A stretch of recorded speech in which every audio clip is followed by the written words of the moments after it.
ছোটদের রামকৃষ্ণ চতুর্থ পর্ব। কি মনোরম স্থান দক্ষিণেশ্বরের কালীবাড়ি।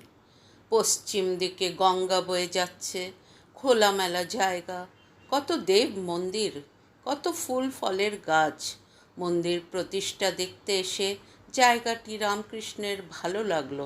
সেদিন ঝামাপুকুরে ফিরে এলেও পরে তিনি রামকুমারের সঙ্গে দক্ষিণেশ্বরেই থাকতে লাগলেন। তার পিস্তত বোন হেমাঙ্গিনীর ছেলে হৃদয়রাম ওই সময় দক্ষিণেশ্বরে এলেন।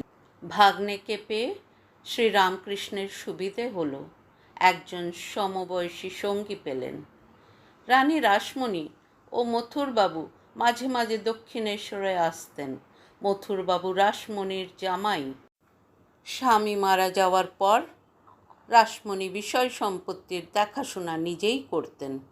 এ কাজে মথুরবাবু তার প্রধান সহায়ক ছিলেন। 20 বছরের যুবক দেবকান্তি শ্রীরামকৃষ্ণ তাদের দুজনেরই নজরে পড়লেন। তার গান শুনে, সুন্দর দেবমূর্তি গড়া দেখে তারা মুগ্ধ হলেন। মনে মনে ঠিক করলেন একেই মা কালীর সেবার কাজে লাগাতে হবে। রামকুমারকে বললেন সে কথা। রামকুমার শ্রীরামকৃষ্ণকে জানালেন। শ্রীরামকৃষ্ণ তা শুনে একটু ভয় পেলেন, কিন্তু মথুরবাবু সেদিন নিজেই তাকে ডেকে পড়লেন।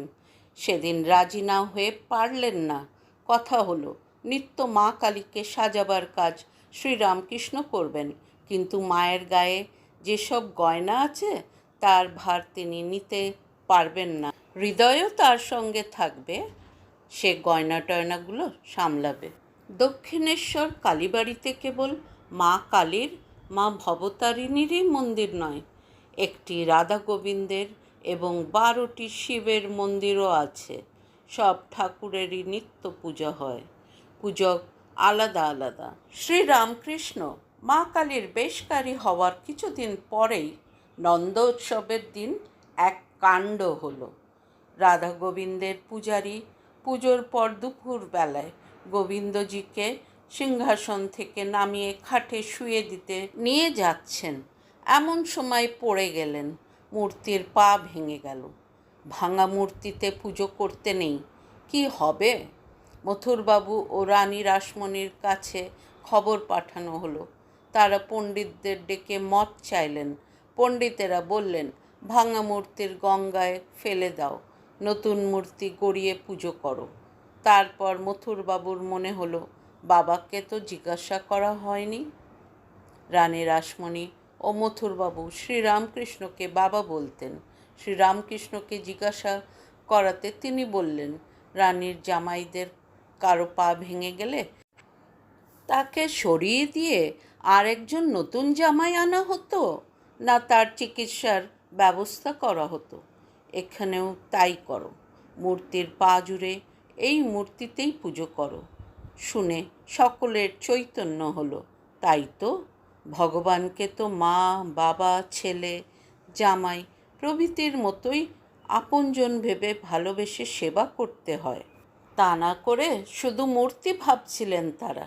শ্রীরামকৃষ্ণই সুন্দরভাবে ভাঙা পা জুড়ে দিলেন। এই ঘটনার কিছু পরেই শ্রীরামকৃষ্ণ মা কালীর পূজক হলেন। শ্রীরামকৃষ্ণ এক মনে মা কালীর পুজো করতে লাগলেন। মা দেখা দে বলে ব্যাকুল হয়ে তাকে ডাকতে লাগলেন। মাকে সাক্ষাৎ দেখতে চাইলেন তিনি। রামপ্রসাদ তো মা কালীকে সাক্ষাৎ দেখেছিলেন। ভারতের কত সাধক মুনি ঋষি হাজার হাজার বছর ধরে কত রূপে তো ভগবানকে সাক্ষাৎ দেখেছেন। যেমন আর 5 জনকে দেখা যায় তেমনি স্পষ্টভাবে দেখেছেন। তাহলে তাকেই বা মা কালী দেখা দেবেন না কেন?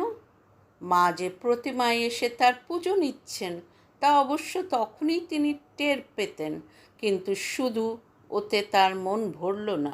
তোমরা খেলা করে বাড়ি ফিরে মা বলে ডাকলেই তোমাদের মা যেমন সামনে আসেন, আদর করেন, কথা বলেন, ঠিক তেমনিভাবে মাকে তিনি পেতে চাইলেন।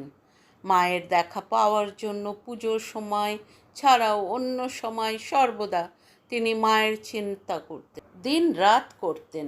রাত্রে ঘুমোতেন না। কালীবাড়ির উত্তর দিকে পঞ্চবটির পাশে তখন জঙ্গল ছিল। রাত্রে সবাই ঘুমালে তিনি সেখানে একা গিয়ে এক মনে মাকে ডাকতেন।